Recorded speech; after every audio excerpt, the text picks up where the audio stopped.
Maybe so, sir.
Top Gun, Maverick, 2022. Complete analyses and explanations. The film's extraordinary production context represents a saga of patience and perfectionism spanning over a decade.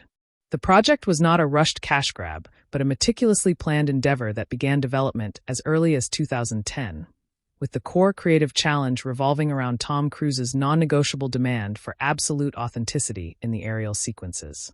This insistence on capturing actors inside real F/A-18 Super Hornets under genuine G-forces required a year-long collaboration with the U.S. Navy simply to engineer and install custom 6K cameras into the cockpits, a feat Paramount executives described as nearly impossible but essential to the film's artistic vision.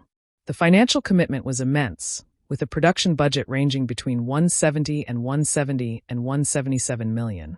A gamble Paramount took not just on a sequel, but on a specific philosophy of analog filmmaking in an increasingly digital Hollywood. The narrative's delayed gratification proved crucial, as the film's path to the screen was further obstructed by the COVID-19 pandemic. While rival studios pivoted to streaming to recoup costs, Paramount and Cruise held the line, delaying the release for nearly 2 years to preserve its intended theatrical impact. This strategic patience was rooted in the understanding that the film's visceral, immersive quality was fundamentally a big-screen, communal experience that could not be translated to a home viewing format.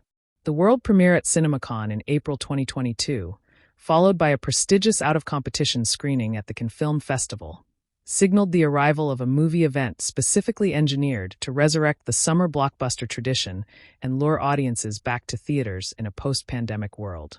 The opening sequence immediately establishes the central thematic conflict of legacy versus obsolescence.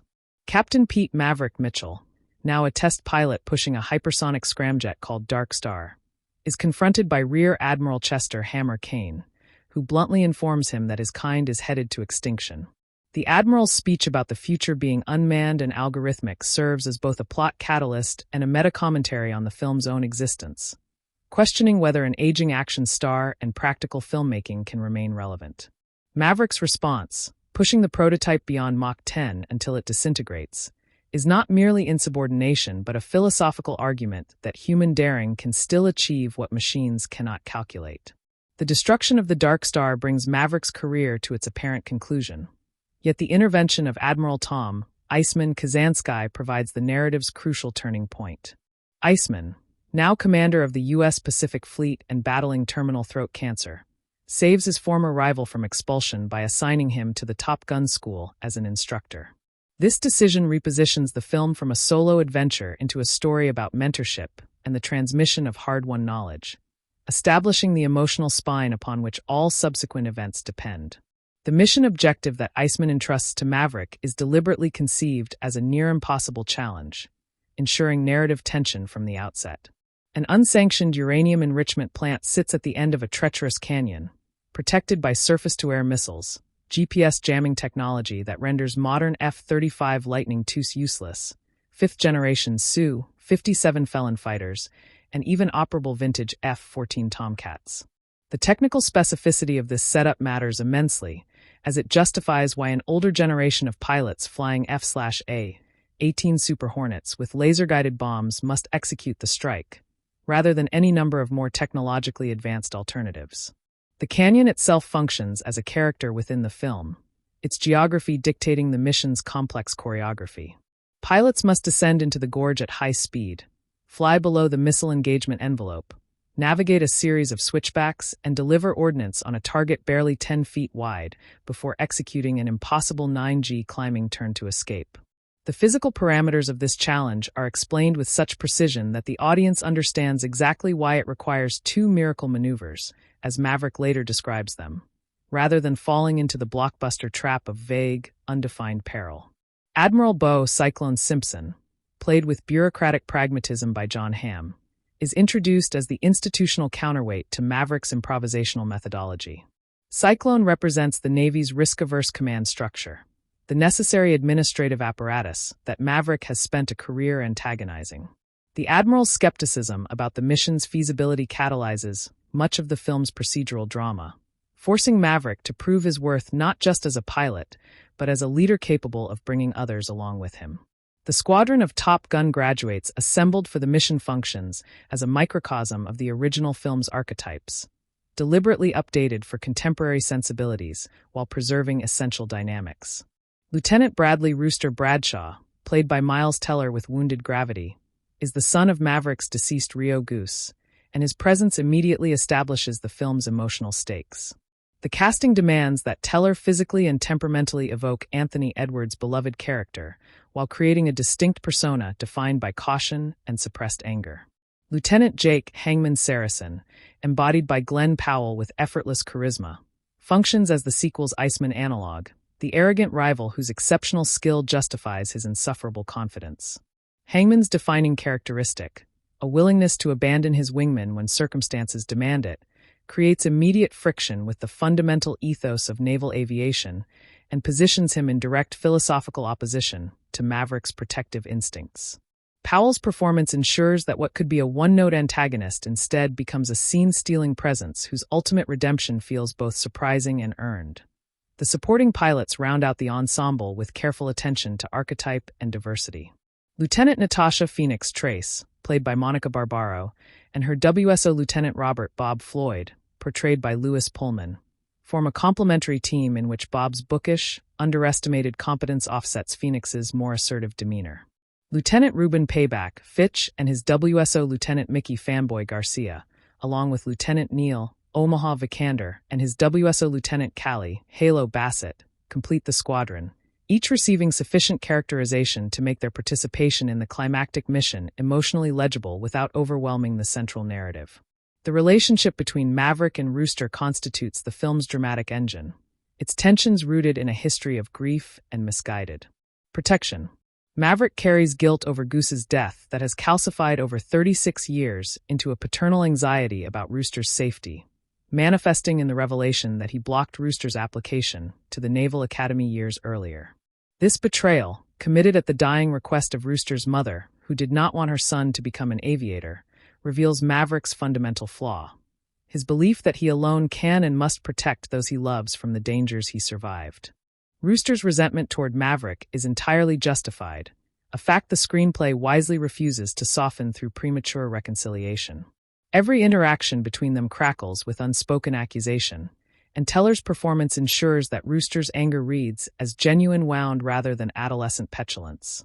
The character must carry audience sympathy while initially functioning as an obstacle to Maverick's plans, a difficult dramatic position that Teller navigates with considerable skill.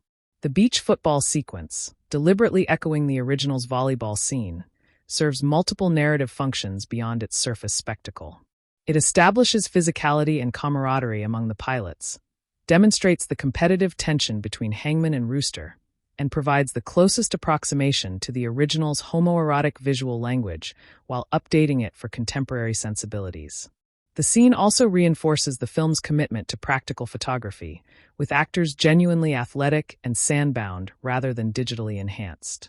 Penny Benjamin, played by Jennifer Connelly, enters the narrative as a romantic interest previously referenced but never seen in the original film, a character detail that respects franchise continuity while allowing Connelly to build a fresh dynamic with Cruise. Penny's role as a bar owner and single mother grounds the film's domestic sequences in a reality that counterbalances the aerial spectacle. The rekindling of her relationship with Maverick suggests histories off-screen that enrich their present interactions without requiring excessive exposition.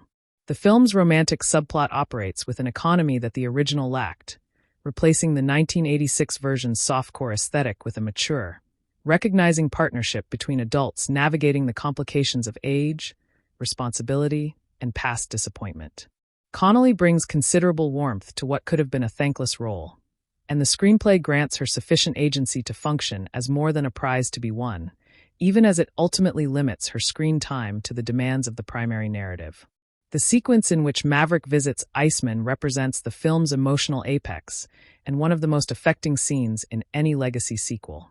Val Kilmer, in his final film role, communicates primarily through a keyboard due to the throat cancer and tracheotomy that have, in life as in fiction, stolen his voice.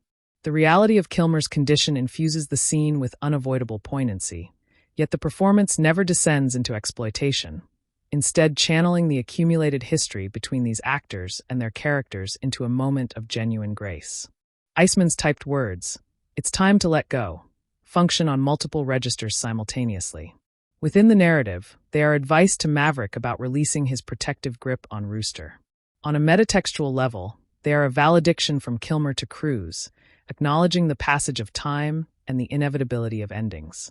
The phrase "don't think, just do," resurrected from the original film, becomes an inheritance passed from a dying friend to a man who must finally learn to trust others rather than control everything himself. Iceman's death, occurring shortly after this encounter, provides the film with its necessary emotional turning point.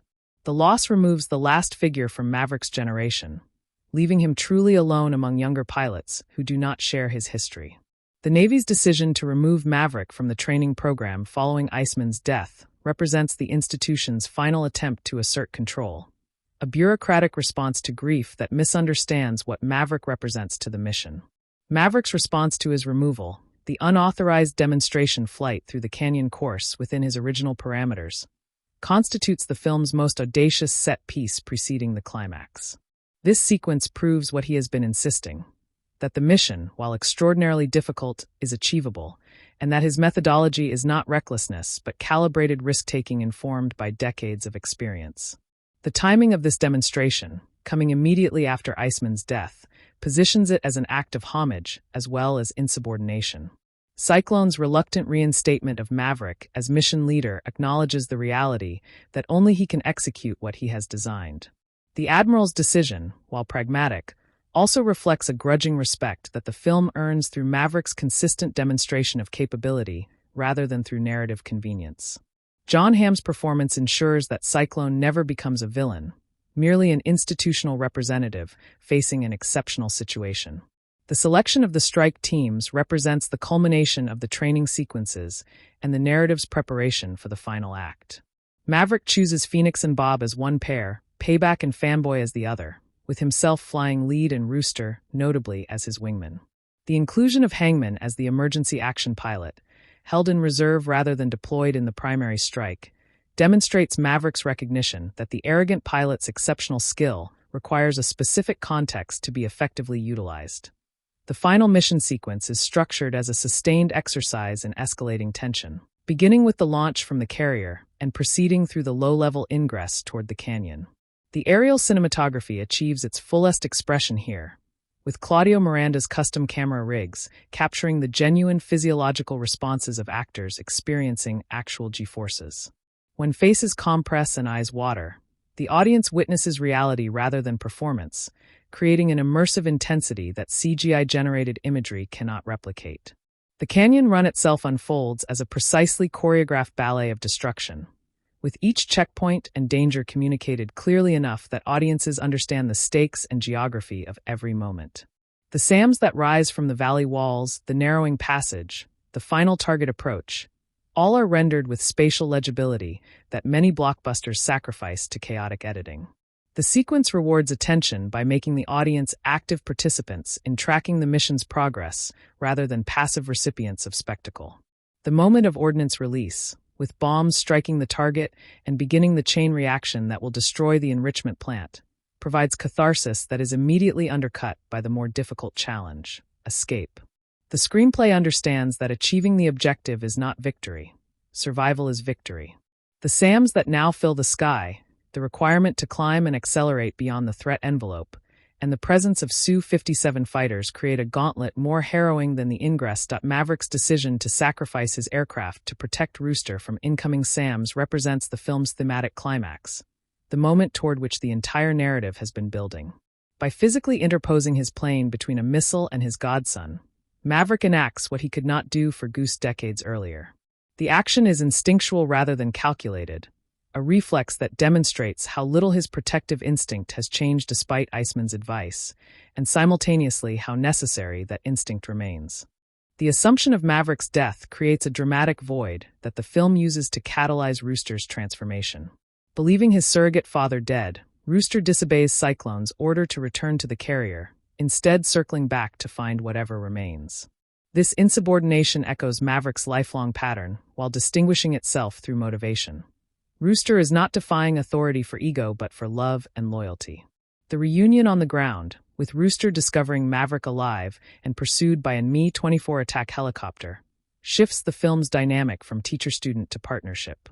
Maverick, now without an aircraft, must rely on Rooster's flying to survive, inverting their relationship and forcing the older pilot to trust rather than direct. The destruction of the gunship through creative improvisation, using the helicopter's own weapons against it, demonstrates the resourcefulness that Maverick has been teaching. Rooster's subsequent shoot-down forces both characters onto equal footing, stranded in enemy territory with limited options. The discovery of an operable F-14 Tomcat at the damaged enemy airbase provides the film's most overt moment of nostalgia, the vintage aircraft symbolizing the generation both men represent and the history they share. The decision to steal the aircraft rather than hide or surrender reflects the film's fundamental optimism about human agency, even in desperate circumstances. The aerial engagement against two Su-57 felons, fought in the obsolete F-14, serves as the film's technical climax and its clearest statement about the value of experience over technology. The Su-57 represents the fifth-generation fighter, the technological future that is supposed to render Maverick's generation obsolete. Yet the Tomcat, piloted by a master and his newly confident wingman, prevails through tactics and teamwork that no algorithm can replicate. The arrival of Hangman at the critical moment, destroying the third attacking Su-57 with a perfectly timed shot, delivers the film's most satisfying beat of narrative symmetry. The pilot, who was defined by his willingness to abandon his wingman, saves the two men who would never do the same. Glenn Powell's delivery of "You look good, Rooster" carries the weight of earned redemption, the cockiness now deployed in service of the squadron rather than against it. The return to the carrier and the cathartic embrace between Maverick and Rooster, witnessed with respect by the assembled crew, resolves the emotional arc that began with Goose's death in 1986. The photograph that Rooster later pins in the P-51 Mustang, showing their successful mission alongside the image of young Maverick and Goose, literalizes the thematic argument. The past is not erased or replaced but integrated into a continuing story. The epilogue sequence, with Maverick and Penny flying off in the vintage P-51, provides closing imagery of cyclical contentment that the original film denied its protagonist. Maverick has not retired or accepted obsolescence. He has instead found a way to continue flying outside institutional constraints, with relationships that ground rather than limit him. The final shot suggests continuation rather than conclusion, a life still being lived rather than a story completed. The cinematographic achievement of the film, led by Claudio Miranda, represents a technical milestone in action filmmaking that will influence productions for decades. The 6K cameras installed inside each F/A-18 cockpit captured not merely the external spectacle of flight, but the internal reality of the pilot's experience. The ability to photograph actors' genuine responses to G-forces, rather than simulating them in post-production, created an authenticity of reaction that audiences intuitively recognize and respond to. The practical filmmaking philosophy that guided the production extended beyond the aerial sequences to every element of the film's construction. The motorcycle jet silhouette shot, deliberately recreating the original's iconic image, was captured practically rather than composited from separate elements. The beach football scene used real camera equipment on actual sand with actors in genuine physical condition. This comprehensive commitment to authenticity distinguishes the film from contemporaries that rely on digital environments and computer-generated stunt work. Harold Faltermeyer's returning Top Gun anthem, integrated with Hans Zimmer's new compositions, creates a sonic landscape that bridges the original and the sequel with unusual sensitivity. The anthem's appearance at key moments triggers nostalgia without defaulting to it, while Zimmer's additional scoring provides emotional texture that the 1986 film sometimes lacked. The sound design, particularly the Dolby Atmos mix that positions viewers inside the cockpit through directional audio and seat-rattling low frequencies, contributed substantially to the film's theatrical necessity. The opening sequence featuring the Darkstar scramjet establishes the film's visual language of speed and physical consequence. The aircraft's design, based on actual state Route 72 concepts, grounds even this futuristic element in recognizable reality. Maverick's push beyond Mach 10, with the aircraft disintegrating around him as he achieves the impossible, serves as a visual thesis statement for the entire film. Limits exist to be exceeded, and the cost of exceeding them is acceptable when the alternative is irrelevance. The training montages that occupy the film's middle section deliberately echo the original structure while investing each element with greater narrative purpose. Where the 1986 film's training sequences served primarily to establish rivalry and camaraderie, the sequel's equivalent scenes layer pedagogical methodology over character dynamics. Maverick's teaching approach, emphasizing improvisation, trust, and the limits of aircraft capability, reflects a philosophy developed over decades that the younger pilots must internalize under pressure. The relationship between Phoenix and Bob develops with a subtlety unusual for a blockbuster of this scale, their mutual respect and complementary skills forming a functional partnership that the film treats as entirely normal rather than exceptional. Bob's transformation from underestimated WSO to essential mission asset, capped by his precision targeting and the successful deployment of the ordnance, demonstrates the film's investment in competence as a character trait rather than merely background detail. The geopolitical vagueness that surrounds the unnamed enemy nation, piloting Russian-designed aircraft against an unspecified threat, represents a deliberate artistic choice rather than evasiveness. By refusing to name the adversary, the film focuses attention on the mission and the relationships rather than international politics that would date the material or distract from its emotional priorities.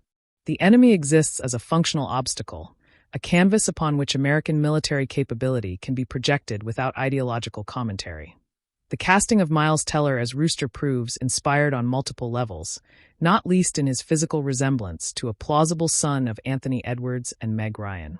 Beyond appearance, Teller's performance navigates the difficult balance of honoring a beloved predecessor while establishing an independent identity. His mustachioed, reserved demeanor suggests weight and caution, a personality formed by growing up in the shadow of a father lost to the very profession he has chosen. Glenn Powell's Hangman has been rightly identified by critics as a star-making performance, the actor's charisma elevating what could have been a derivative antagonist into one of the film's most memorable elements. The character's unlikability paradoxically generates audience investment, and his late film redemption feels earned precisely because the screenplay refuses to soften him prematurely. Hangman remains an asshole until the moment his asshole qualities prove necessary, a narrative discipline that rewards patience. The film's treatment of Val Kilmer represents one of the most gracious and emotionally resonant uses of a returning legacy character in cinema history. Rather than hiding his condition or minimizing his presence, the film integrates Kilmer's reality into the fiction with dignity and purpose. The brief restoration of his natural voice for a few spoken words, achieved through digital technology deployed with restraint, provides a moment of connection that transcends the narrative and touches the audience directly. The economic and critical context into which the film arrived cannot be separated from its impact. Following 2 years of pandemic disruption that had shaken confidence in theatrical exhibition, Maverick's $126.7 million domestic opening eventual, $126.7 million domestic opening eventual, $718.7 million North American total, yielding a 5.7x multiplier almost unprecedented for a blockbuster, validated the theatrical model in ways that industry observers had begun to doubt. Steven Spielberg's reported comment that the film saved Hollywood's ass captured a sentiment widely shared. The critical response, crystallized in a 96% Rotten Tomatoes approval rating and a 78 out of 100 Metacritic score, reflected consensus that the sequel not only honored its predecessor, but arguably surpassed it. Critics across the spectrum, from trade publications to highbrow outlets, acknowledged that what could have been a cynical exercise in nostalgia instead delivered genuine emotional and technical achievement. The Best Picture Oscar nomination, rare for a blockbuster action film, confirmed the critical establishment's recognition of the film's quality. The film's international performance, culminating in a global gross of $1.496 billion, demonstrated that the appeal of practical spectacle and character-driven storytelling transcends cultural boundaries. Unlike many Hollywood exports that rely on established franchise recognition or superhero branding, Maverick's international success depended on the universal legibility of its themes. Aging with dignity, the value of mentorship, and the human element's persistence against technological displacement. The relationship between the film and its historical moment extends beyond pandemic recovery into broader cultural anxieties about automation and obsolescence. Released into a world increasingly shaped by artificial intelligence, algorithmic decision-making, and drone warfare, Maverick's insistence that the pilot matters more than the plane speaks to widespread unease about human relevance in automated systems. The film's argument is not technophobic but humanist. Machines enable but do not replace judgment, experience, and the willingness to accept risk. The screenwriting craft, attributed to Aaron Kruger, Eric Warren Singer, and Christopher McQuarrie from a story by Peter Craig and Justin Marks, demonstrates unusual structural sophistication for the action genre. The screenplay's willingness to replicate the original's beats while deepening every element, its careful establishment of the mission's technical parameters, and its patient development of the Maverick-Rooster relationship all reflect a maturity of construction that honors audience intelligence. The decision to end the film with Maverick alive, flying, and loved rather than sacrificing him for easy pathos represents one of the screenplay's most significant and counterintuitive choices. The death of the mentor is a genre convention so established that its subversion carries considerable weight. By allowing Maverick to survive, the film argues that his value persists, that the generational torch can be passed without extinguishing the flame that lit it. The P-51 Mustang that appears throughout the film and carries its final image functions as a symbolic vehicle for the film's themes. The vintage aircraft, lovingly maintained by Maverick, represents an older technology that remains functional and beautiful despite its obsolescence. That he flies off in it with Penny, rather than in a modern jet, suggests a reconciliation between past and present, a life that honors history while continuing forward. The film's engagement with mortality extends beyond Iceman's death into a broader meditation on what it means to age within a profession that prioritizes youth and physical capability. Maverick's continued excellence as a pilot, despite being decades older than his students, challenges the association of aging with decline.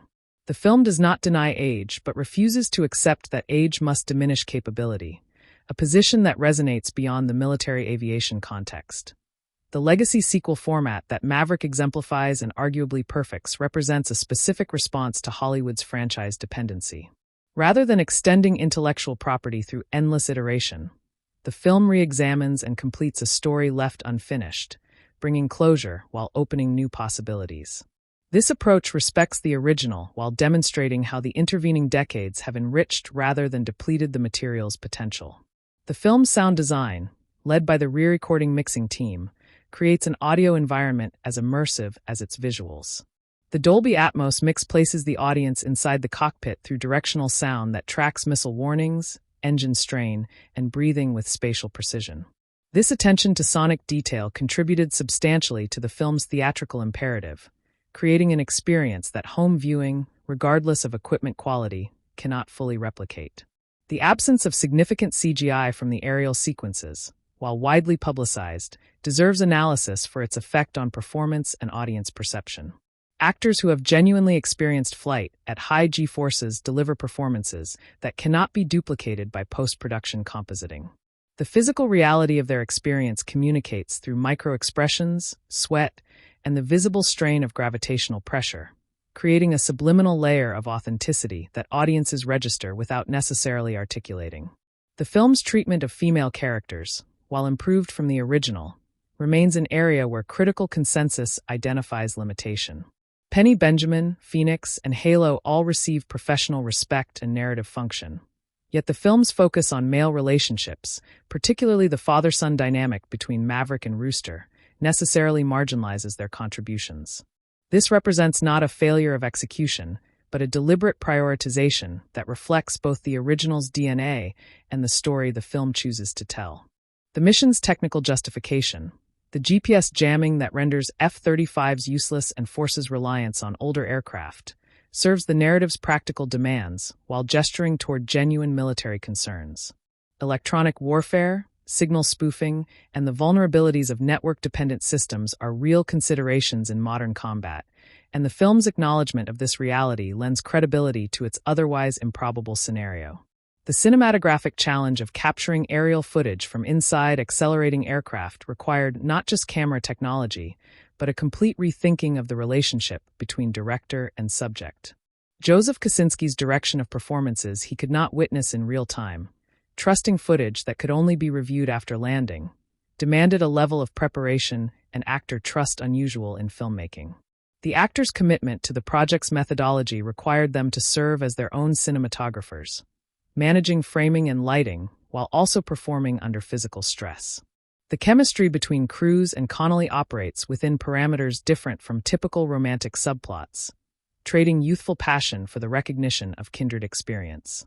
Penny understands Maverick's relationship with flight because she has lived adjacent to it, watching her father and others pursue the same obsession. Their relationship does not compete with Maverick's primary love, aviation, but accommodates it, a mature arrangement that the film presents without apology. The film's engagement with the original Top Gun extends beyond quotation into genuine dialogue. When Rooster plays Great Balls of Fire on the piano, recreating Goose's scene from the original, the sequence functions not as empty reference, but as emotional connective tissue linking father to son across the absence of death. The bar, the song, the atmosphere, all create continuity, while Rooster's different performance, more melancholy than celebratory, distinguishes his character from his father's memory. The institutional critique implicit in the film's narrative deserves acknowledgement, even as it operates within a fundamentally pro-military framework.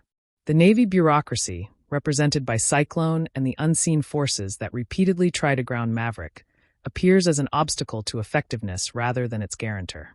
The film's politics are not anti-institutional but pro-individual, arguing that the exceptional operator must be preserved against organizational tendencies toward conformity and risk aversion. The film's 131-minute running time passes with unusual efficiency due to the screenplay's disciplined structure.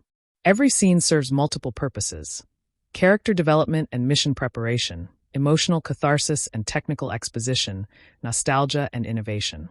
This density of function prevents the pacing issues that often afflict blockbusters of similar length, maintaining momentum through the training sequences that could easily have sagged without the constant presence of the mission deadline. The emotional intelligence of the screenplay manifests most clearly in its refusal to provide easy resolution to the Maverick-Rooster conflict.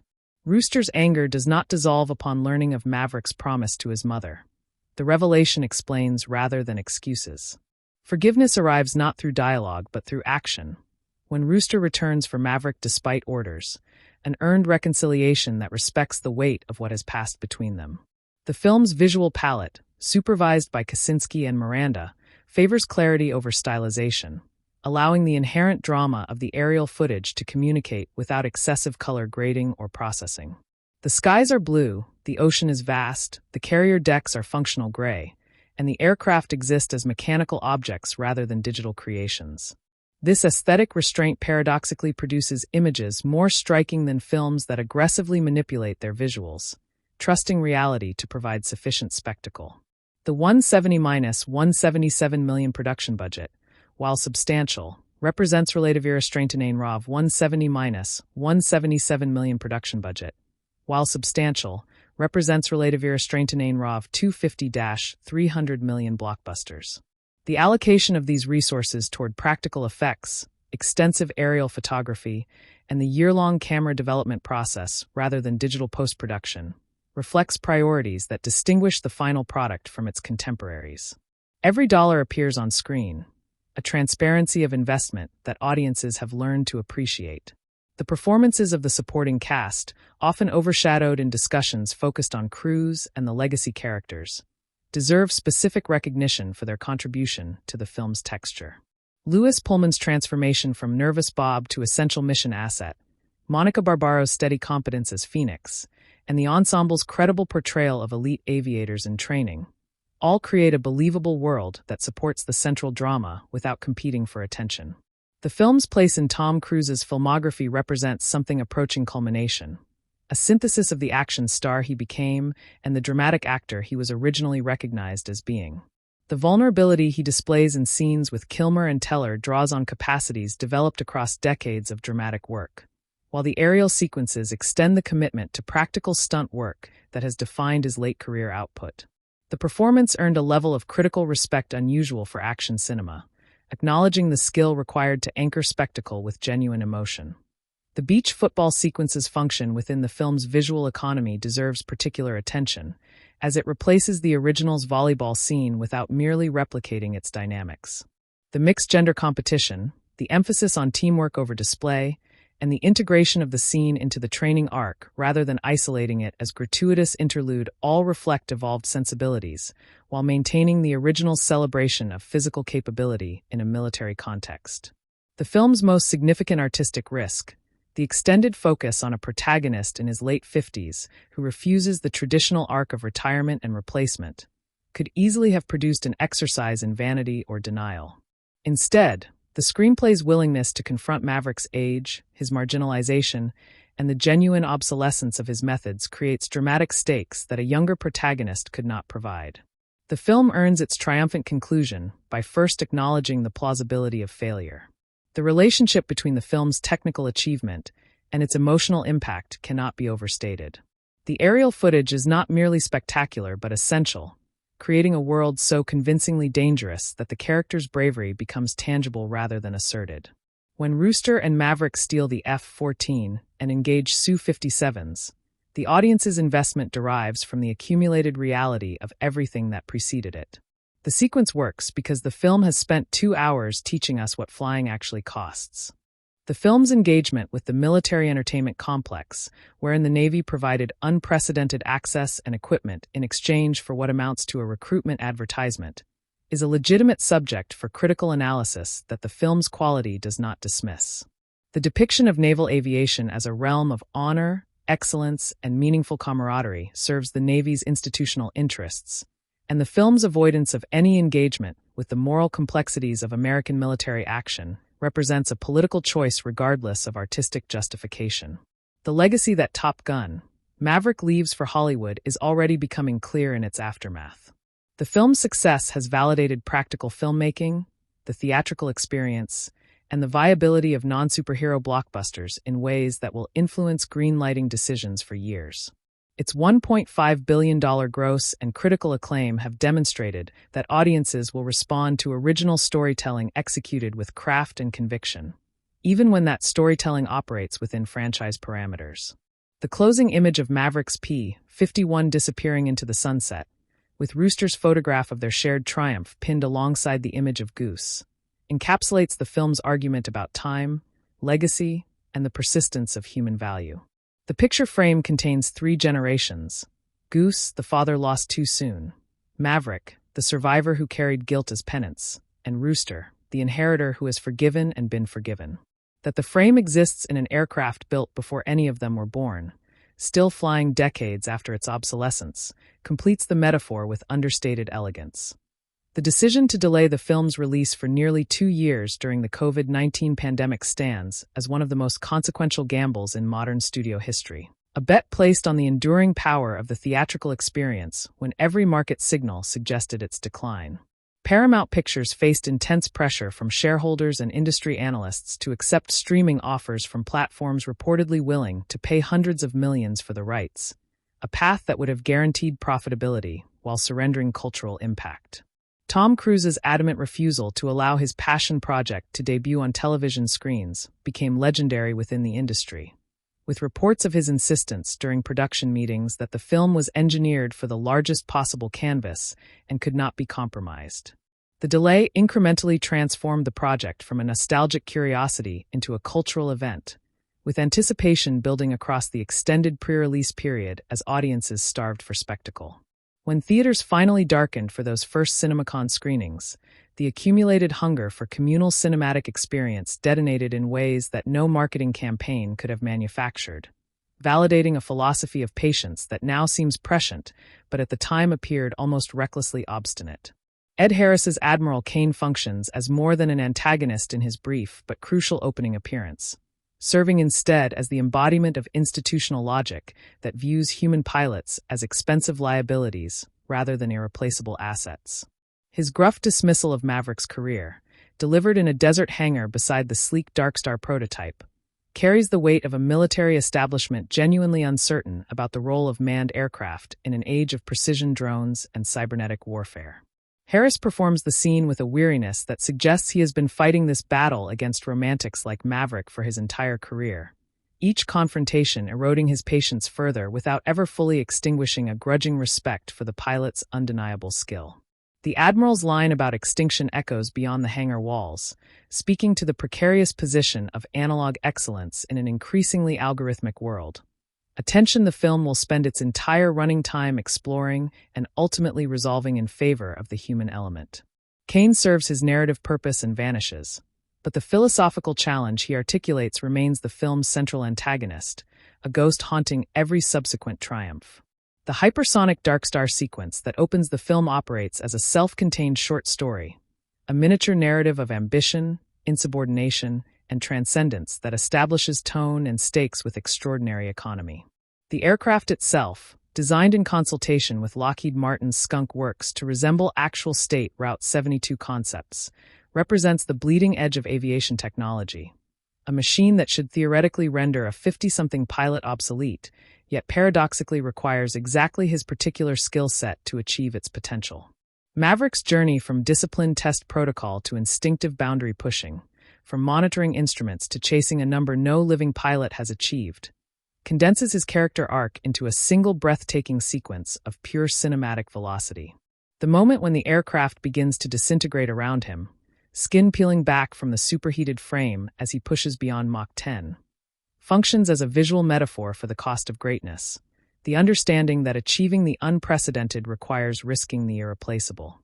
His survival, emerging from the fireball that consumed the prototype, establishes the film's central argument before a single line of its main plot has been spoken. This man cannot be replaced by algorithms because algorithms do not walk away from explosions. Eisman's intervention following the Darkstar incident reveals the enduring architecture of loyalty and mutual protection that has sustained Maverick's improbable career against all institutional gravity.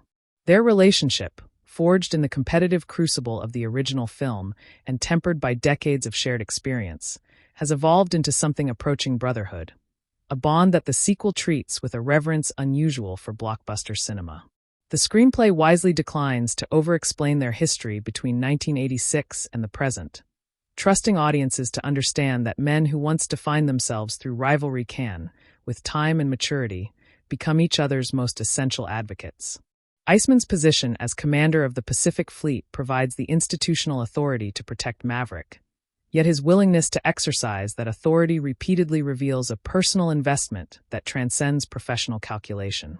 The knowledge of Eisman's terminal illness, introduced later but retroactively coloring all their interactions, transforms their relationship from functional friendship to something approaching tragedy, a connection being preserved even as mortality threatens to sever it permanently. The film's treatment of the Top Gun training facility itself represents a complex negotiation with nostalgia, presenting the recognizable architecture of classrooms, briefing rooms, and tarmac, while refusing to fetishize these spaces as shrines to past glory. The school has evolved in the intervening decades, incorporating technologies and methodologies that were science fiction when Maverick first walked its corridors, yet the fundamental purpose remains unchanged: transforming exceptional pilots into something even more formidable through concentrated competition and instruction. The familiar environments trigger audience recognition without becoming dependent upon it, functioning as functional settings for the new narrative rather than monuments requiring reverent acknowledgement. This approach reflects the film's broader strategy toward its predecessor, honoring the original's DNA without being constrained by its specific expressions, allowing the sequel to breathe as its own entity while maintaining genetic continuity. Miles Teller's physical transformation for the role of Rooster Bradshaw deserves specific recognition for its contribution to the character's credibility and the film's emotional stakes. The actor added considerable muscle mass to fill the flight suit with the authentic bulk of a naval aviator, grew and meticulously maintained the mustache that serves as his primary visual connection to Anthony Edwards's beloved Goose, and trained extensively to withstand the genuine physical demands of aerial filming. Beyond the surface transformation, Teller's performance choices communicate a lifetime of contained grief through posture, through the slight hesitation that precedes his decisions, through the watchful quality of someone who has learned that enthusiasm leads to loss. The character's piano playing, introduced casually and returned to at crucial emotional junctures, becomes a private language of connection to the father he barely knew, that photograph on the mantel, that song everyone remembers Goose performing. The casting of Glenn Powell as Hangman represents one of those rare instances where an actor and a role achieve such perfect alignment that the performance seems to transcend craft and enter the realm of inevitability. Powell had reportedly auditioned for the role of Rooster before being redirected toward the antagonist, a decision that now appears providential given how completely he embodies the cocky, capable, and fundamentally insecure pilot who serves as the squadron's necessary provocateur. His smile, deployed as both weapon and shield throughout the film, communicates a self-satisfaction that is simultaneously infuriating and magnetic, inviting audiences to dislike him while finding themselves unable to look away. The physicality Powell brings to the role, the relaxed confidence of someone genuinely at home in his body and his aircraft, establishes Hangman's capability before any dialogue confirms it, making his eventual heroism credible rather than convenient. Hangman's defining characteristic, the willingness to leave his wingman behind when circumstances demand it, positions him as the philosophical antithesis to everything Maverick represents and everything the original film valorized. The screenwriting decision to make this trait explicit rather than subtextual, articulated by the character himself in front of his peers without apology, transforms what could have been generic rivalry into genuine ideological conflict. When Hangman explains his position, the reasoning is not sociopathic but pragmatic, a cold calculation that one lost pilot is preferable to two, that the mission matters more than the individuals executing it. This perspective, horrifying within the moral framework the film establishes, contains enough rationality to unsettle, forcing audiences to confront the possibility that their instinctive rejection of Hangman's philosophy is emotional rather than logical. The beach football sequence, deliberately positioned as an evolution of the original's iconic volleyball scene, reveals the film's sophisticated approach to updating its predecessor's visual language for contemporary sensibilities. Where the 1986 sequence emphasized sculpted male bodies in isolation, the 2022 version integrates female pilots into the competition as equals, their athleticism as central to the sequence's impact as their male counterparts' physicality. The camera's gaze has been adjusted, appreciating physical capability without the lingering objectification that characterized the original, replacing softcore eroticism with genuine admiration for athletic excellence. The sequence advances character dynamics organically through competition, revealing Hangman's aggression, Rooster's caution, Phoenix's determination, and Bob's unexpected competence through action rather than exposition. The integrated nature of the scene, its service to both character development and aesthetic pleasure, exemplifies the film's broader strategy of honoring the original's spirit while refining its execution.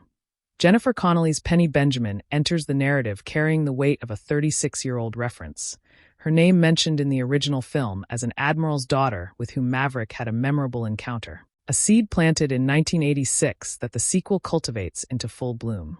The decision to build the romantic subplot around a character with established history in the franchise, however oblique, demonstrates the screenwriter's commitment to organic continuity rather than arbitrary new introductions. Connelly's performance invests what could have been a functional love interest with genuine interiority.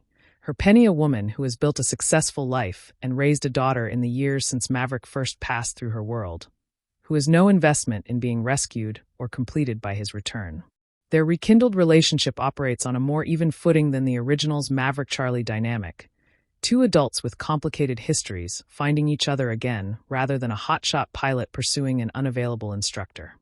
The bar owned by Penny, a civilian space distinct from the military environments that dominate the film, serves as the narrative's necessary decompression chamber, a location where characters can exist outside their professional identities and the pressures they entail. Its warm lighting, nautical decor, and lived-in atmosphere contrast deliberately with the sterile briefing rooms and functional carrier interiors, providing visual variety that prevents the film from becoming monotonously institutional.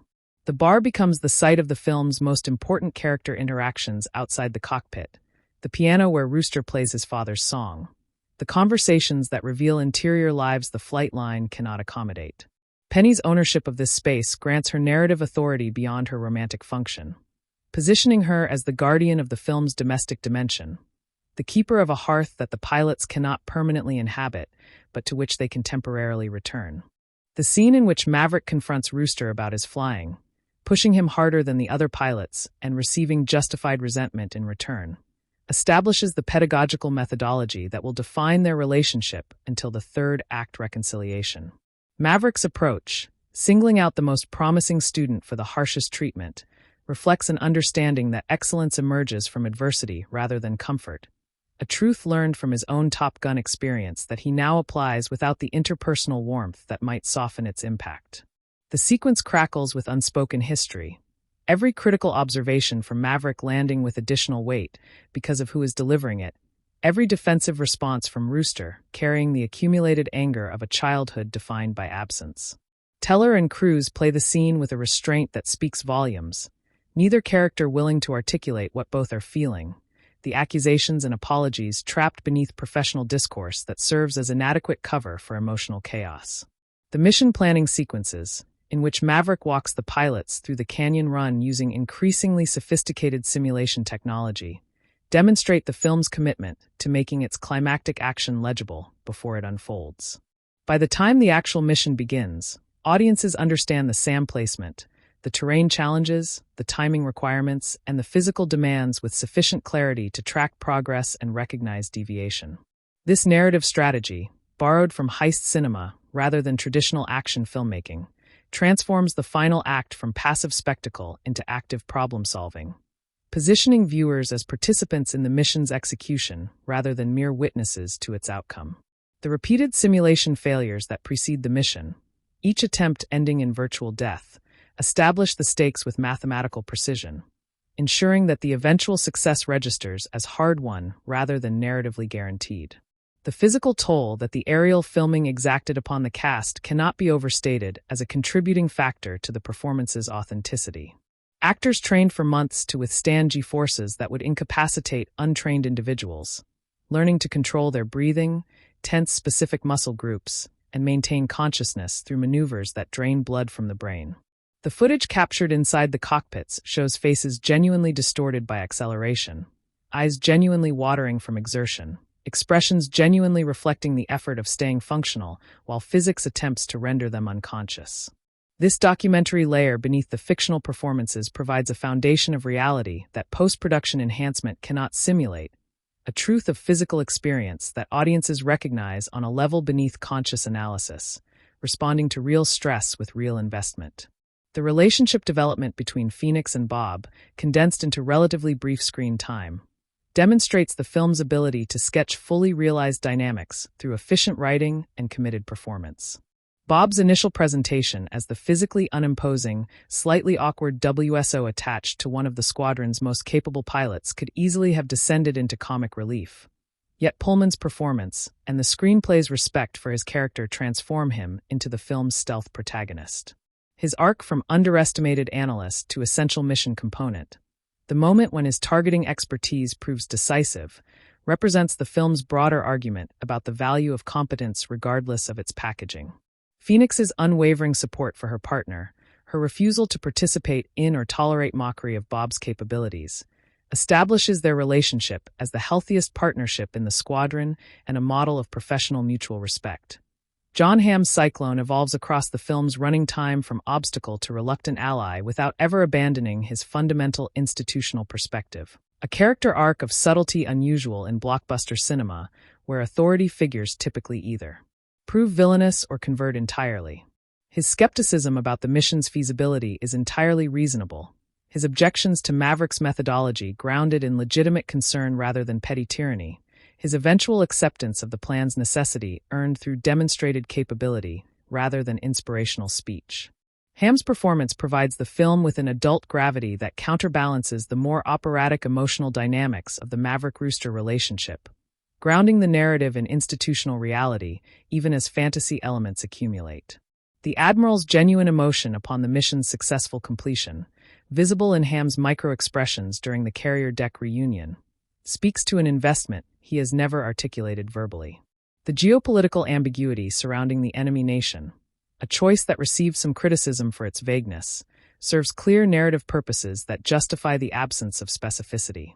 Naming an adversary would immediately date the film to a particular historical moment, invite political analysis that would distract from the universal themes, and potentially limit international box office in markets sensitive to their nation being depicted as antagonist. More importantly, the anonymity of the enemy focuses attention on the mission as a technical and human challenge rather than a political statement, allowing audiences of varying nationalities and perspectives to engage with the story's emotional content without ideological friction. The enemy exists as a functional obstacle, a necessary source of danger, and the film correctly understands that nothing would be gained by identifying them.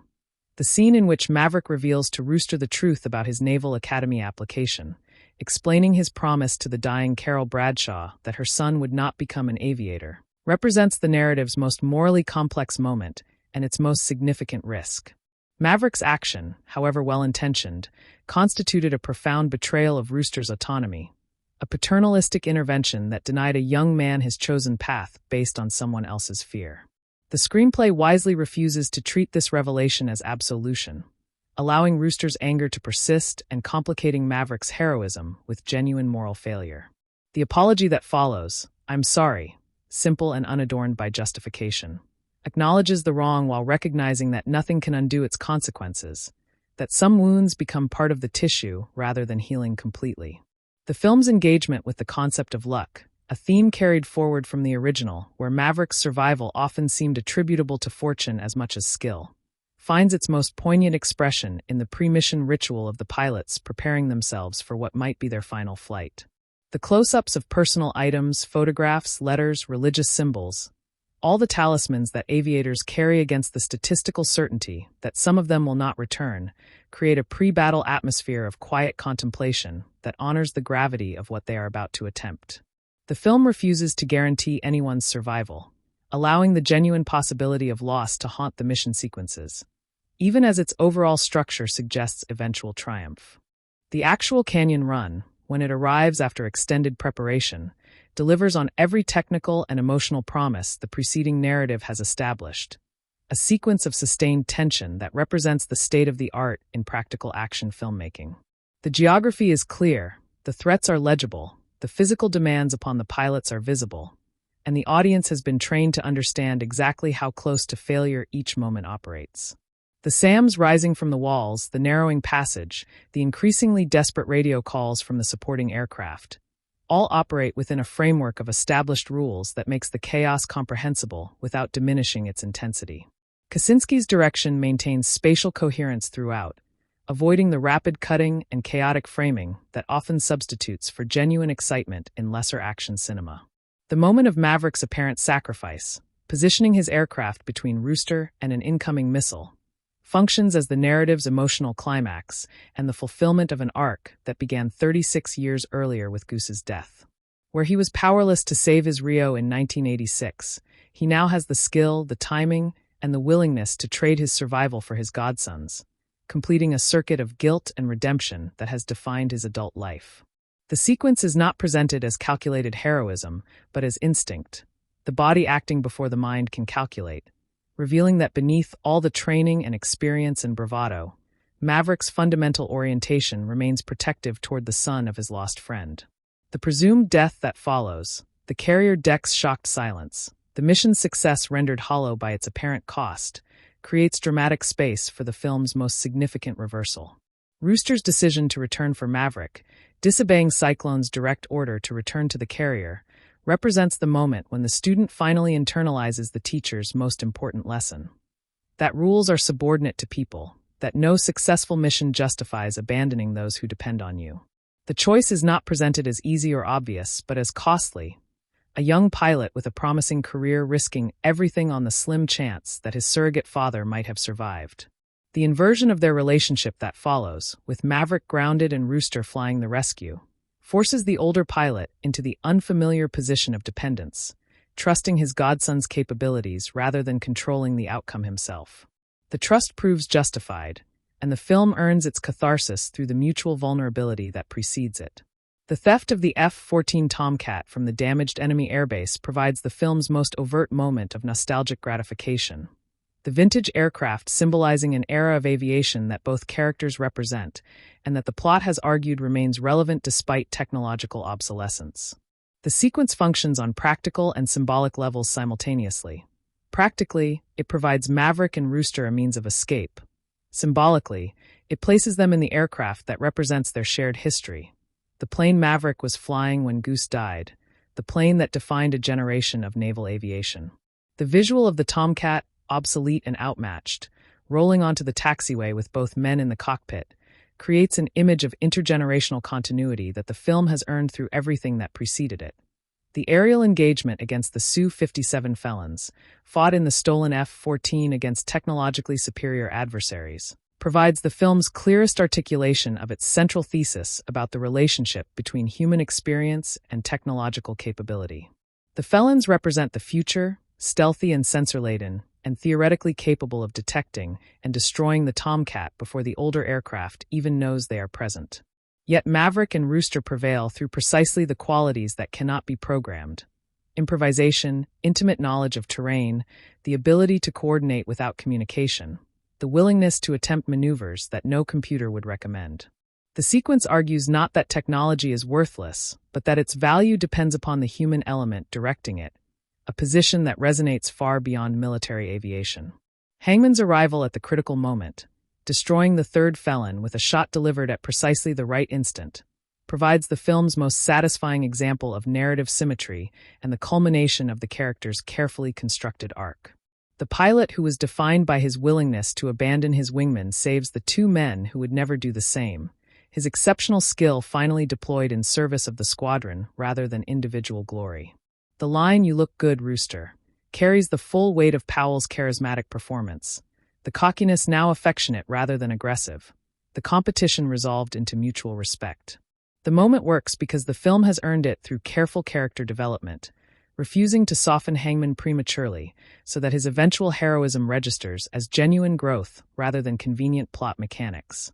The cinematographic philosophy underlying the film's aerial sequences represents a rejection of post-production manipulation in favor of documentary-style capture of genuine events, a methodology that demanded extraordinary preparation but yielded unprecedented results. Each cockpit was equipped with 6 Sony Venice cameras positioned to capture the actor from multiple angles simultaneously, the feeds recorded to systems capable of withstanding gravitational forces that would destroy conventional equipment. The actors operated the cameras themselves during flight, framing their own performances while also performing those performances under physical stress, a multitasking challenge unprecedented in action cinema. The footage that resulted, with its genuine light, genuine physics, and genuine human response, provides a baseline of reality that the film's limited CGI enhancements supplement rather than replace. The sound design of the film's aerial sequences, crafted by an Academy Award-winning team, creates an audio environment that stands as a significant artistic achievement independent of the visual spectacle. The Super Hornet's engine note, recorded during actual carrier operations, provides a sonic signature that varies with throttle setting, G-load, and atmospheric conditions, creating an audible geography that helps audiences track the aircraft's physical state without visual confirmation. The missile warnings, radio communications, and breathing that fill the cockpit scenes have been mixed with spatial precision that places listeners inside the cockpit rather than observing from outside. The Dolby Atmos presentation, with its height channels and object-based audio positioning, exploits theatrical sound systems to their full capability, creating an experience that even the most sophisticated home theater cannot replicate. Harold Faltermeyer's Top Gun anthem, one of the most recognizable instrumental themes in cinema history, returns in a new arrangement that honors the original's iconic status while integrating it into Hans Zimmer's broader score with remarkable sensitivity. The anthem appears at strategic moments, never overused, each occurrence calibrated to trigger recognition and emotion without descending into empty nostalgia. Zimmer's original compositions provide the film's emotional texture, ranging from the propulsive percussion of the training sequences to the elegiac strings that accompany Iceman's scenes, creating a musical landscape that supports the narrative without overwhelming it. The collaboration between a returning composer and a new contributor, so often clumsy in legacy sequels, here achieves a genuine synthesis that serves both past and present. The film's engagement with the character of Iceman, and through him with Val Kilmer's actual health struggles, represents a level of metatextual integration that surpasses typical legacy sequel appearances to achieve something approaching art. Kilmer's throat cancer and subsequent tracheotomy, chronicled in his documentary Val, meant that the actor could no longer speak naturally, a reality that the screenplay incorporates into Iceman's character with dignity and purpose. The brief moments where Kilmer's voice is digitally restored, the words "it's time to let go" emerging clearly from the communication device, create a bridge between the character's reality and the actor's that allows both to speak simultaneously.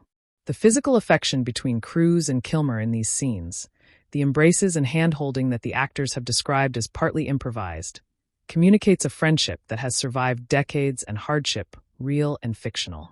The training montage that occupies the film's substantial middle section updates the original structure while investing each repetition with escalating stakes that prevent the familiar beats from becoming monotonous. Each training sortie reveals new information about the pilots, their capabilities, and their relationships, advancing character development while also demonstrating the increasing difficulty of the mission requirements. The repeated failures, the simulated deaths that accumulate as the pilots push against the mission's parameters, create a genuine sense of impossibility that makes Maverick's eventual demonstration flight all the more impressive. The montage's pacing, alternating between aerial training, classroom analysis, and the bar's decompression, provides the variety necessary to sustain audience engagement across extended sequences of attempted and failed simulation. The film's treatment of Maverick's aging, a subject that a lesser screenplay might have avoided or treated with mockery, instead becomes one of its most resonant thematic elements.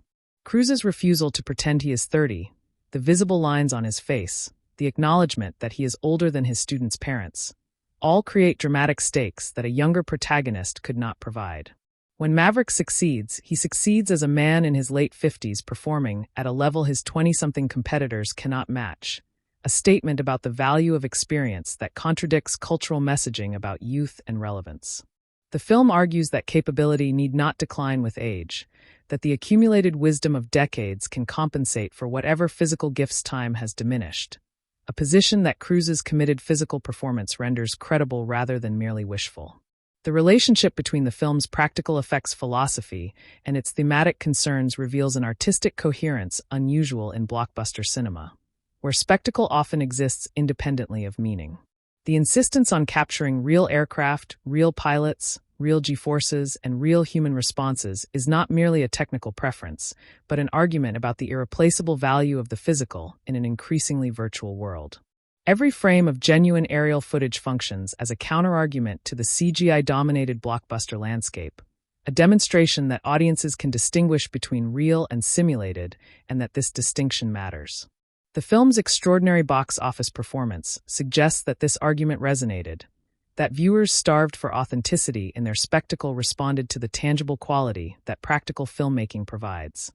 The screenwriting decision to delay the Maverick-Rooster reconciliation until the third act, maintaining tension across the film's running time rather than resolving it prematurely, reflects a confidence in audience patience unusual in contemporary blockbuster construction. Lesser screenplays would have engineered an earlier rapprochement, perhaps triggered by the Iceman visit or the mission selection, allowing the remainder of the film to proceed with the relationship restored. The film's refusal to provide this easy catharsis respects the gravity of the wound between them, acknowledging that decades of resentment cannot be dissolved by a single conversation or revelation. The eventual reconciliation, when it arrives, occurs through shared action rather than dialogue, Rooster's return for Maverick communicating more than any scripted apology ever could. The forgiveness earned through mutual survival rather than verbal exchange. The beach football sequence's evolution from the original's volleyball scene deserves additional analysis for what it reveals about changing cultural sensibilities regarding physical display and gender integration. Where the 1986 sequence presented oiled male bodies in isolation, the object of an implicitly homoerotic gaze that the film never acknowledged, the 2022 version integrates women into the athleticism as full participants rather than spectators. The gaze has been adjusted to appreciate physical capability without the lingering objectification, a shift that acknowledges evolving norms without sacrificing the sequence's function as a celebration of the athletic body. The decision to film the sequence at golden hour, the same lighting that made the original iconic, creates visual continuity, while the content around that continuity has been thoughtfully updated, a microcosm of the film's broader approach to its predecessor. The institutional dynamics at play within the Navy command structure, represented by the triangulation between Iceman, Cyclone, and Maverick, reveal a complex organizational ecosystem in which personal loyalty, professional judgment, and political calculation intersect unpredictably. Iceman's protection of Maverick, exercised from his position as Pacific Fleet commander, requires navigating the same institutional constraints that have bedeviled Maverick's career, but from a position of authority rather than insubordination. Cyclone's resistance to the mission plan represents legitimate command responsibility, a duty to question proposals that risk pilots and aircraft, even when those proposals originate from eminently qualified sources. The resolution, in which Cyclone accepts the mission's feasibility after Maverick's demonstration, respects the institutional process rather than dismissing it, acknowledging that the chain of command exists for reasons beyond obstructing exceptional individuals. The film's engagement with naval aviation culture extends beyond the cockpit to encompass the support infrastructure, the deck crews, maintenance personnel, and command staff whose labor enables the pilot's heroics. Brief but pointed shots of catapult officers, landing signal officers, and ordnance handlers acknowledge the collective effort that individual achievement requires, a more nuanced depiction of military operations than the original's focus on pilot exceptionalism. The carrier itself, the USS Theodore Roosevelt standing in for the fictional USS Abraham Lincoln, functions as a community of interdependent specialists rather than a mere platform for aerial operations. This attention to institutional reality, while never distracting from the central narrative, provides texture that enriches the film's world and honors the actual personnel whose work it depicts. The film's place within the broader context of Tom Cruise's late career evolution as an action star, a period defined by the mission, impossible franchise and increasing commitment to practical stunt work, reveals an artist refining a specific philosophy of cinematic spectacle. Cruise has become perhaps the most visible advocate for practical effects in contemporary Hollywood, leveraging his star power to demand production methodologies that prioritize genuine danger and physical achievement over digital safety and post-production enhancement. The Dark Star sequence, the canyon runs, the carrier operations, all extend this philosophy into aerial territory previously unexplored at this scale, pushing the boundaries of what can be captured practically rather than created digitally. The commitment is not mere ego but artistic conviction, a belief that audiences can perceive authenticity and that this perception matters to their experience. Jennifer Connelly's Penny Benjamin, while constrained by the film's priorities to a supporting role, nonetheless achieves dimensionality through performance choices that suggest interiority beyond the script's explicit provisions. Her daughter's presence, the bar's success, her apparent contentment with a life built independently of Maverick, all communicate a woman who has not been waiting to be completed by the protagonist's return. The ease with which she and Maverick resume their relationship, the absence of the dramatic obstacles that characterize the original's romantic plot, reflects the confidence of people who have aged past the need for romantic games, who recognize compatibility when they encounter it and act accordingly. Connolly's performance provides the film with a feminine presence that is mature, self-possessed, and essential to its argument about the forms that fulfillment can take. The film's depiction of the enemy Su-57 Felon, Russia's most advanced operational fighter, acknowledges the genuine capabilities of adversary aircraft while maintaining the narrative necessity of their eventual defeat. The Felons are not depicted as incompetent or easily overcome. Their technological superiority is established through dialogue and visual presentation, making the Tomcat's survival against them an achievement rather than an inevitability. The film's decision to pit the obsolete F-14 against the cutting-edge Su-57 creates a visual and thematic contrast that dramatizes its central argument. The Tomcat's survival attributable not to superior technology, but to superior pilots, the human element that the film insists remains decisive.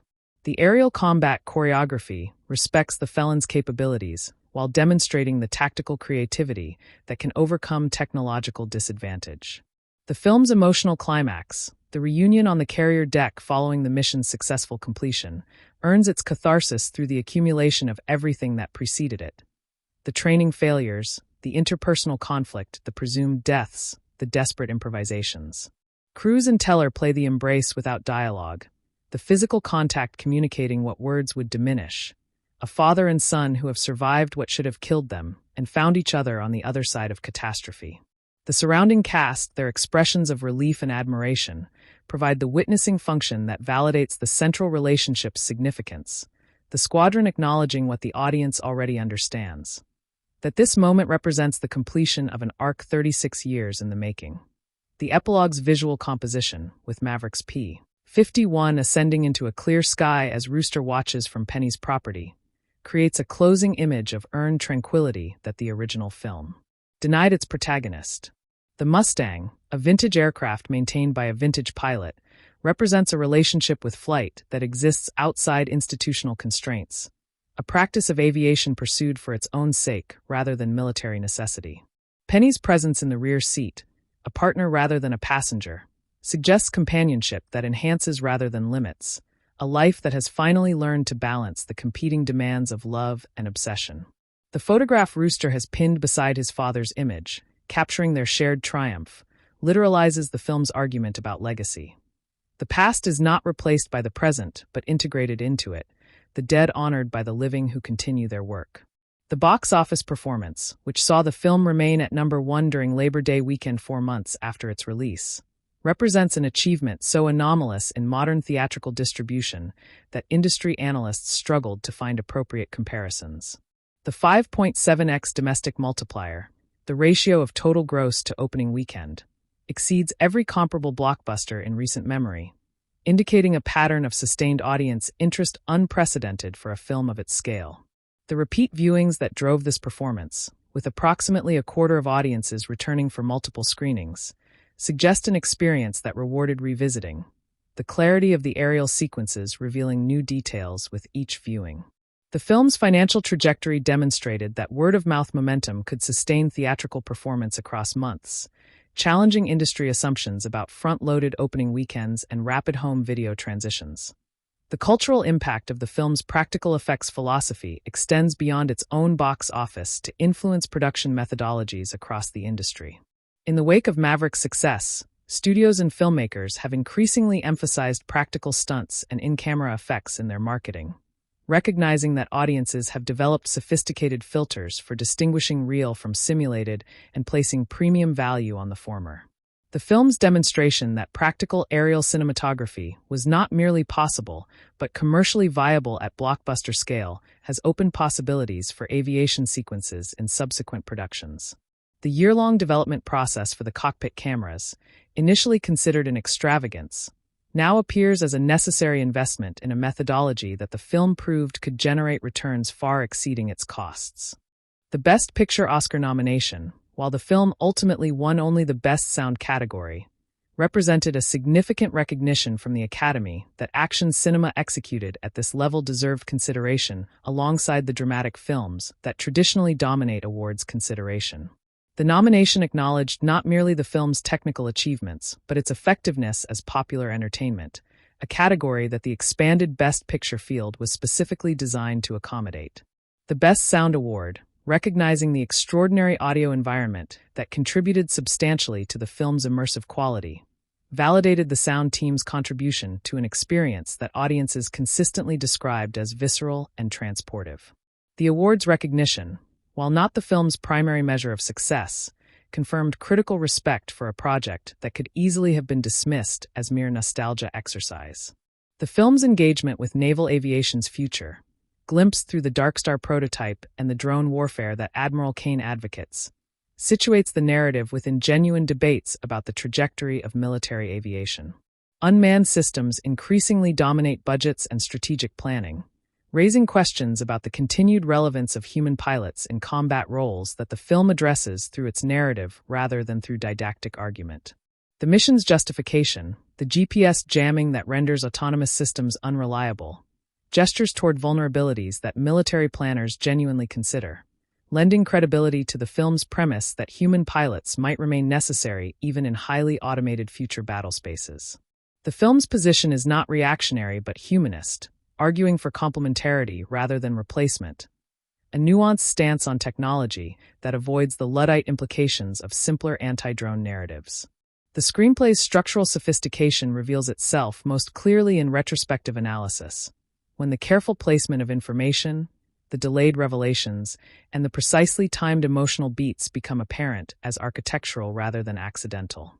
The early mention of Penny Benjamin, the gradual revelation of Maverick's interference in Rooster's career, the extended preparation for the mission, and the careful character positioning all serve a final act that pays off every setup with mathematical precision.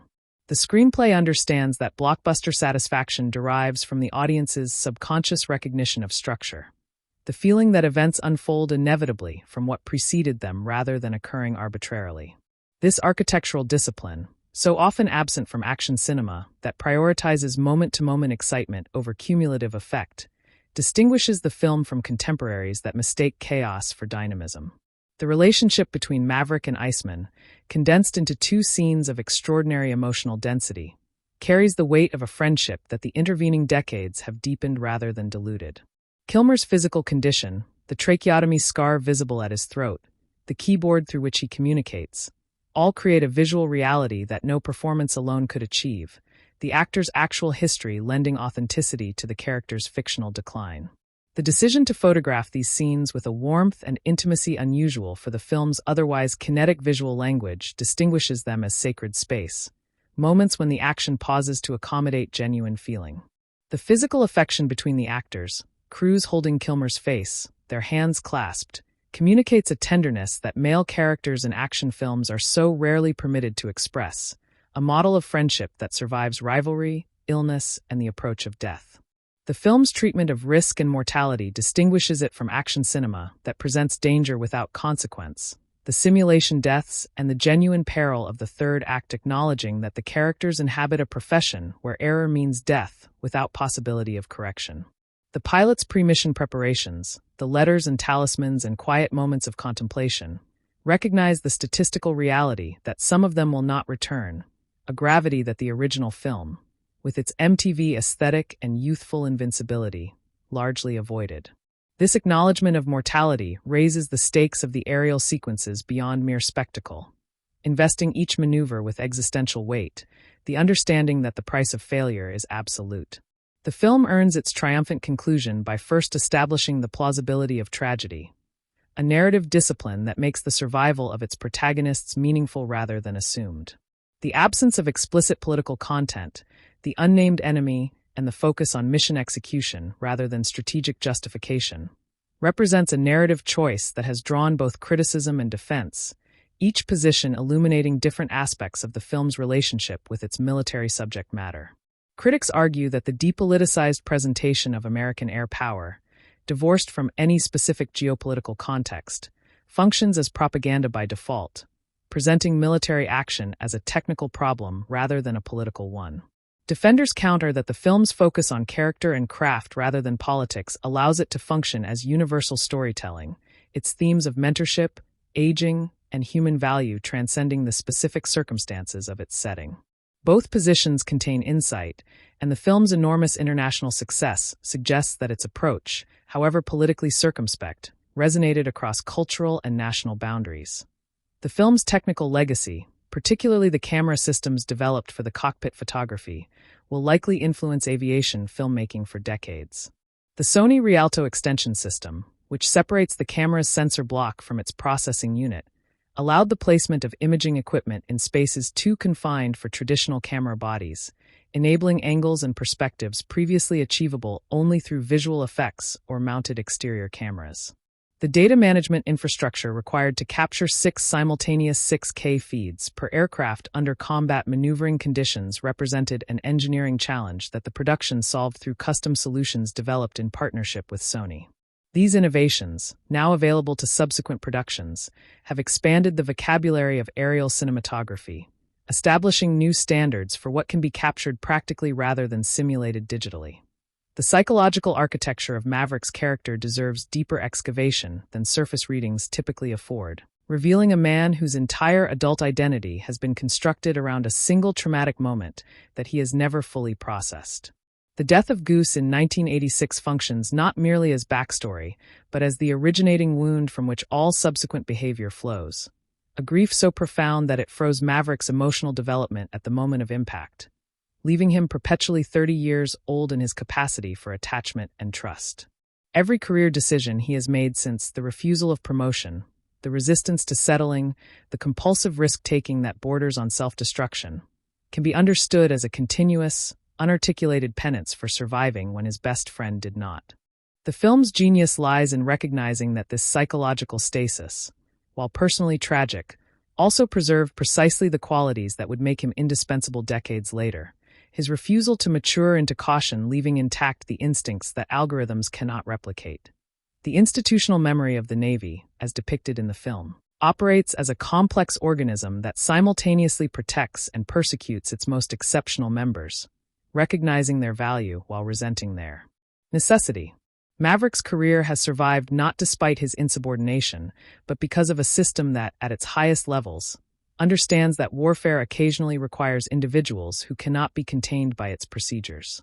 The admirals who have protected him across the decades, Iceman most prominently, constitute a shadow network of patrons who recognize that the institution's survival depends on preserving the very elements that threaten its orderly functioning.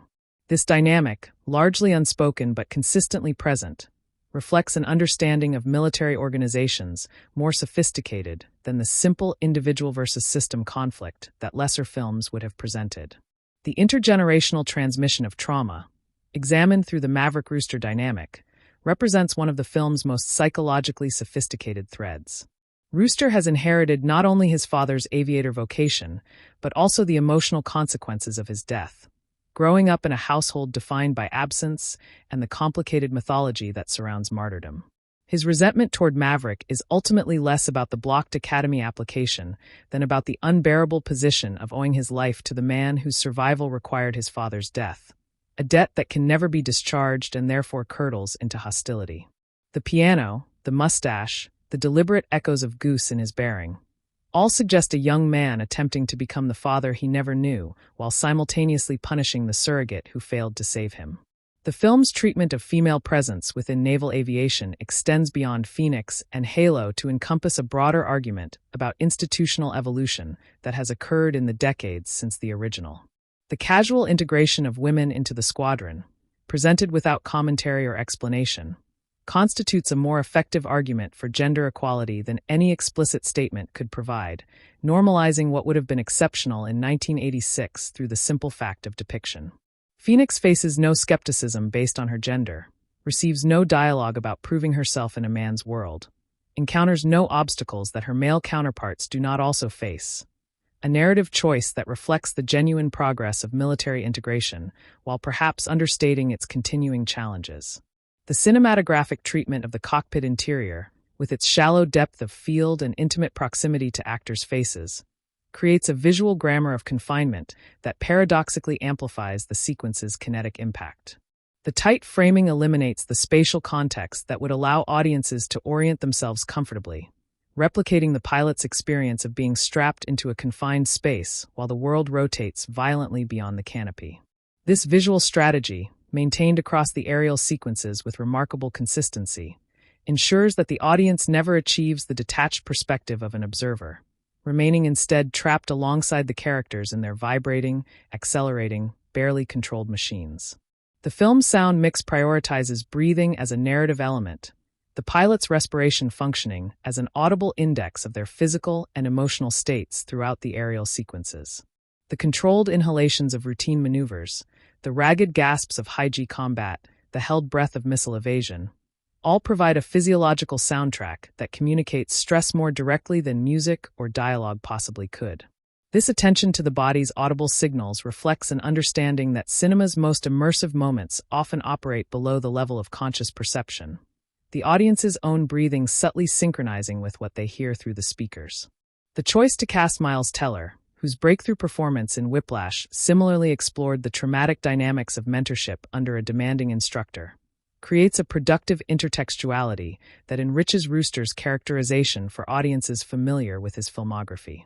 Where Whiplash examined the destructive potential of pedagogical cruelty, Top Gun, Maverick presents a mentor whose harshness masks protective love rather than sadistic impulse, a comparison that sharpens appreciation for the different registers Teller navigates. His Rooster is guarded where his Andrew was desperate, resentful where Andrew was yearning.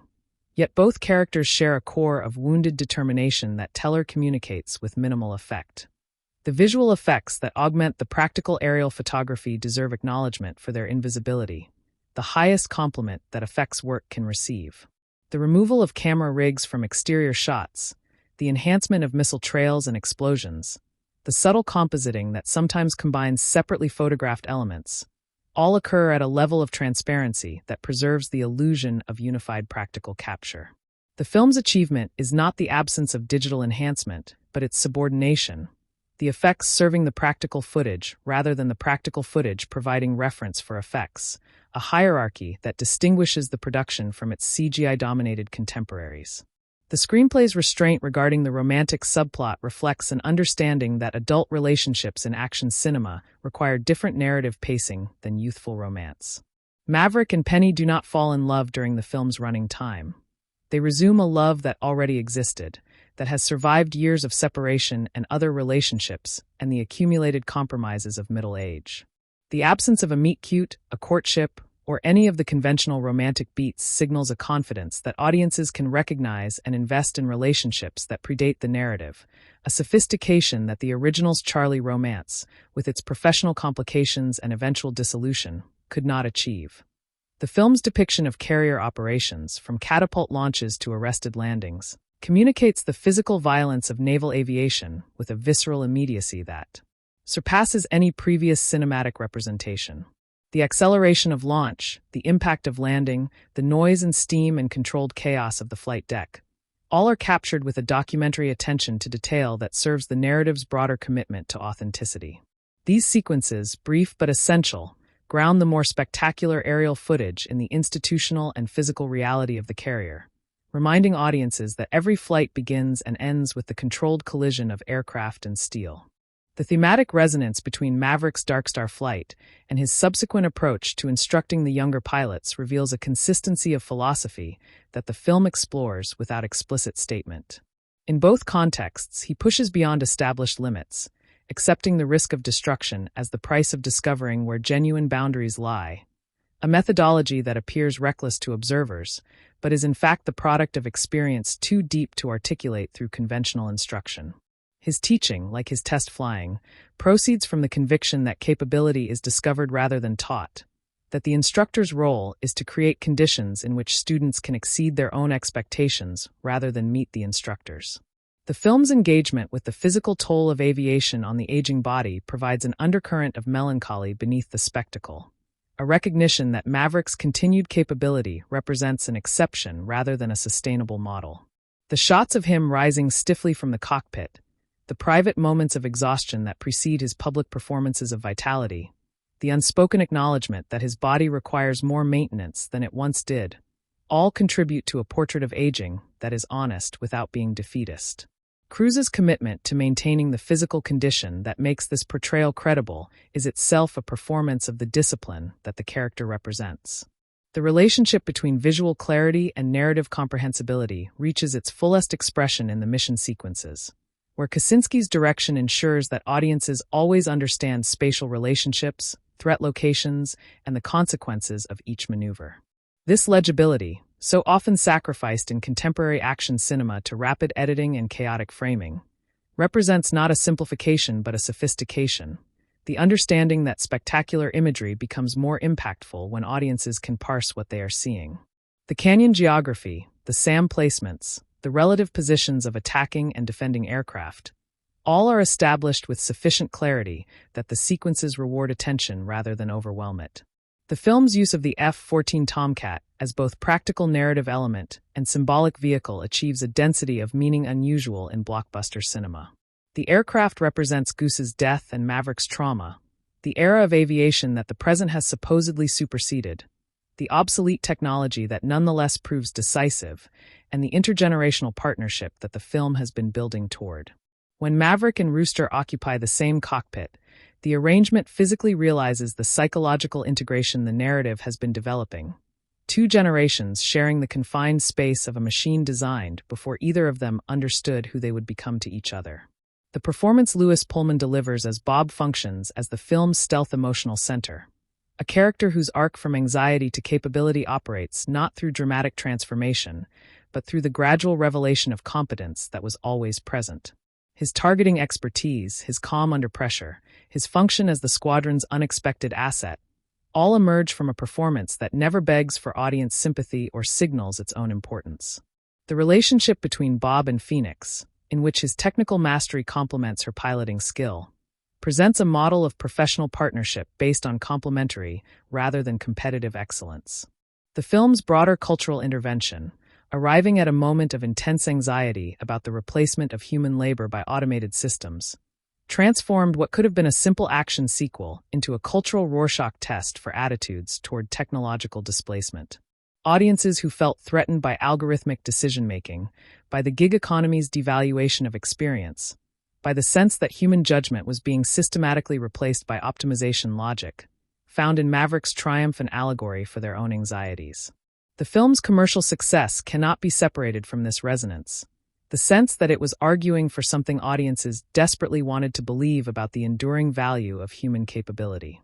The pre-visualization process for the aerial sequences required an unprecedented collaboration between the filmmaking team and the Navy pilots who would actually fly the maneuvers, a partnership that blurred the traditional boundaries between technical advisor and creative contributor. The mission profile, the specific maneuvers, the tactical logic of the canyon run, all were developed through iterative consultation that respected the pilot's operational expertise while serving the narrative's dramatic requirements. This collaborative methodology, more common in documentary than fiction filmmaking, produced sequences whose tactical credibility supports their dramatic impact. The audience's suspension of disbelief reinforced by the sense that what they are watching could actually work. The film's relationship with its predecessor achieves a balance between reverence and independence that legacy sequels rarely manage, honoring the original's emotional architecture while constructing entirely new chambers within it. The callbacks, the musical cues, the visual echoes all function as recognition triggers that bond the two films together, yet none of them substitute for the sequel's own narrative development. Audiences who have never seen the original can follow and be moved by the 2022 film's story, while those who carry decades of investment in these characters receive additional layers of meaning that reward their loyalty without punishing newcomers' ignorance. The editing rhythm of the aerial sequences, maintained by Eddie Hamilton with a discipline that resists the contemporary impulse toward ever faster cutting, creates a tempo that allows audiences to process spatial information while maintaining intensity. The average shot length extends significantly during the mission sequences, a counterintuitive choice that distinguishes the film from action cinema that equates rapid cutting with excitement. The longer takes allow the geography to remain legible, the physics to register, and the actor's genuine physiological responses to communicate, creating intensity through content rather than through editorial manipulation. The film's depiction of the adversary pilots, glimpsed briefly through cockpit canopies and distant shots, deliberately denies them the individuation that might complicate the audience's investment in the American pilot's survival. This choice, while narratively efficient, represents one of the film's few significant artistic compromises, the enemy reduced to function rather than characterized as human. The Su-57 pilots exist as threats to be overcome rather than opponents to be respected, a depersonalization that serves the narrative's adrenal goals while limiting its moral complexity. The film's defenders might argue that exploring enemy interiority would require space the narrative cannot spare, yet the absence remains a limitation worth acknowledging. The weather conditions during the canyon sequences, the specific quality of light that cinematographer Claudio Miranda captured, required waiting for atmospheric conditions that would provide visibility while maintaining visual drama. The production's willingness to delay shooting for optimal natural light, a luxury that schedule-driven blockbusters rarely permit, reflects a commitment to in-camera imagery that distinguishes the film's production methodology. The resulting footage, with its natural shadows and atmospherically diffused sunlight, provides a baseline of visual authenticity that digital color grading can enhance but never replicate. The film's engagement with the concept of the impossible mission extends beyond the narrative to encompass the production itself, a self-reflexive quality that adds metatextual resonance to the on-screen challenges. The canyon run that cannot be flown mirrors the film that could not be made, the parameters that cannot be met reflecting the production obstacles that had to be overcome, the eventual triumph on screen functioning simultaneously as a demonstration that the filmmakers achieved what they set out to do. This alignment of narrative and production challenges creates a coherence of purpose unusual in blockbuster cinema, the story being told and the story of the telling reinforcing each other. The character of Penny Benjamin, while constrained by the film's narrative priorities, achieves a quiet dignity through Connolly's performance choices and the screenplay's respect for her autonomy. She does not exist to be won or rescued or completed by Maverick's attention. She has built a life that functions without him, and his return represents an addition to that life rather than its fulfillment. Her daughter, her business, her history of independence, all communicate a woman who has made choices and accepted their consequences, who engages with Maverick as an equal rather than an acolyte. The film's romantic resolution, with Penny in the P-51's rear seat, suggests not domestic capture but shared adventure, a partner joining rather than grounding. The coordination required between the aerial photography teams, flying in separate aircraft to capture the F divided by a -18s from external perspectives, represents a logistical achievement that the finished film's seamlessness tends to obscure. The camera aircraft, often Aero L-39 Albatros jets modified for photographic work, had to maintain precise positions relative to the subject aircraft while both maneuvered at high speeds and varying altitudes, a choreographic challenge that required military-grade precision from civilian pilots and camera operators. The external footage that results from these efforts, the shots of Super Hornets screaming through canyons and climbing against cloudscapes, provides the spatial context that the cockpit cameras cannot capture, the combination of internal and external perspectives creating the complete visual experience. The film's treatment of sacrifice, explored through Maverick's willingness to trade his aircraft for Rooster's safety, differentiates itself from action cinema's casual treatment of self-destruction by grounding the gesture in specific psychological history. This is not generic heroism, but a particular act with particular meaning. A man finally able to do for his best friend's son what he could not do for his best friend. The circle closed not through death, but through survival. The film's refusal to kill its protagonist, while perhaps commercially motivated, also serves the thematic argument that the mentor's value persists, that transmission does not require self-immolation, that the torch can be passed without extinguishing the hand that held it. The living quality of the carrier environment, captured through background details that the film never explicitly highlights, creates a density of world-building that rewards attentive viewing. The deck crews in their color-coded jerseys, each color indicating a specific function within the intricate ballet of flight operations, perform their tasks with a precision that communicates professional pride without drawing focus from the principal action. The film understands that authenticity resides in these details, that the accumulated weight of accurately depicted procedure provides a foundation of credibility upon which the more spectacular elements can be constructed.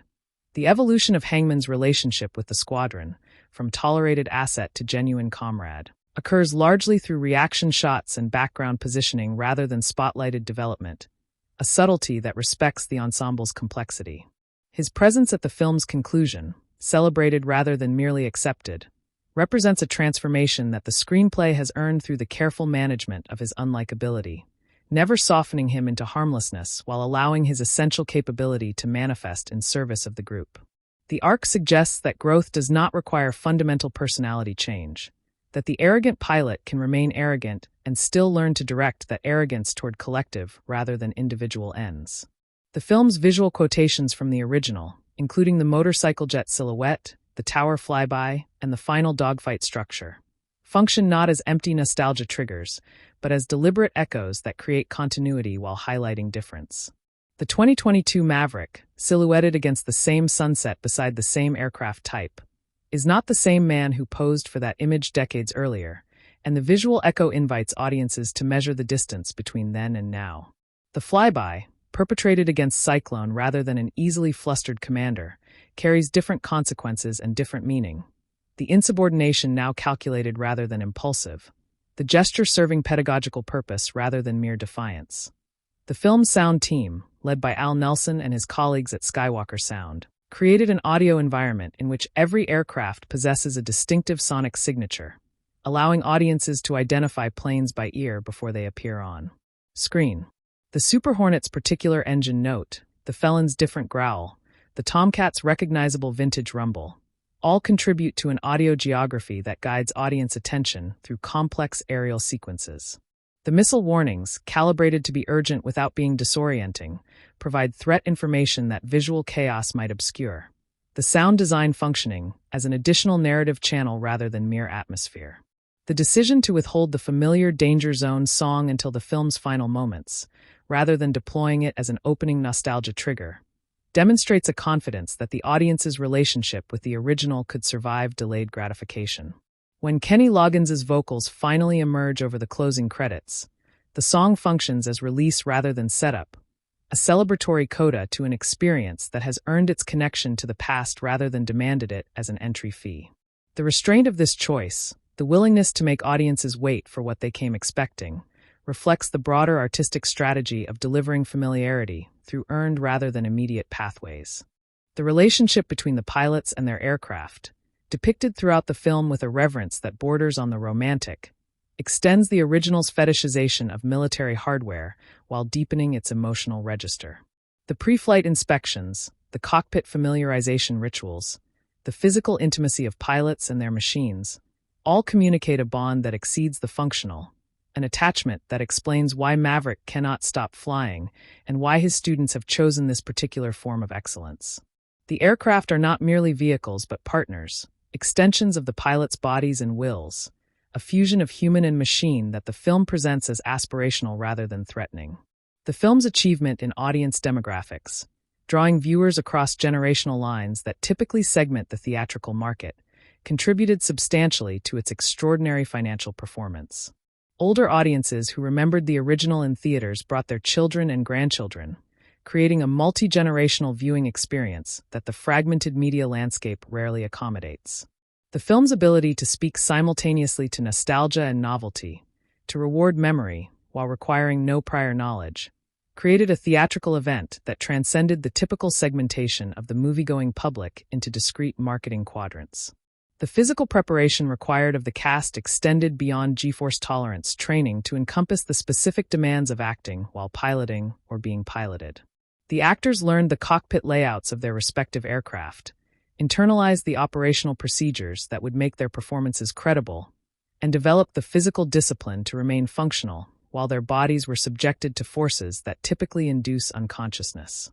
The commitment this training required, sustained across months of preparation before a single frame was shot, reflects a level of actor investment typically associated with dramatic transformation rather than action cinema, and the performances benefit accordingly. The film's negotiation with its own politics, presenting military hardware and culture with evident admiration while avoiding explicit ideological positioning, reflects the complex relationship that mainstream cinema maintains with the armed forces whose cooperation it requires.